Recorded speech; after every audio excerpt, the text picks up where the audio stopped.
الأجواء مختلفة، لكن بعضا من لمسات العيد لم تغب بين مغاربة واشنطن. فطور مغربي خالص وجلسة أسرية تسقط ولو نسبيا بعد المسافة عن حضن الوطن. الروبورتاج من واشنطن، وفي المتابعة جليلة بن فتح.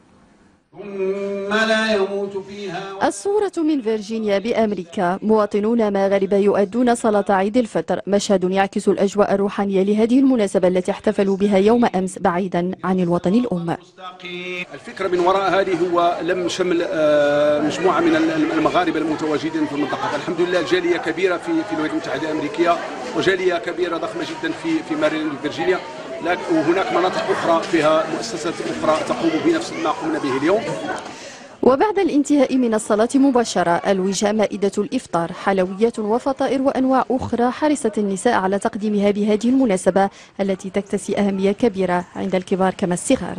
مع الأسف ما كاينينش العائلات ديالنا، ماشي كلشي عنده العائلة ديالو هنايا يعني، ولكن كنديروا ديك العادات مع الأصدقاء ديالنا اللي كاينين.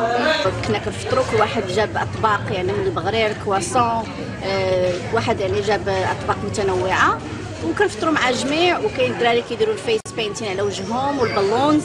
الحمد لله شي الاجواء اللي بغينا نوري وليداتنا ويتعلموا. بين أمريكا والمغرب مسافات طويلة، لكن الجالية المغربية هنا تحرص على تقريبها بترسيخ القيم الدينية والعادات والتقاليد المغربية في نفوس أبنائها.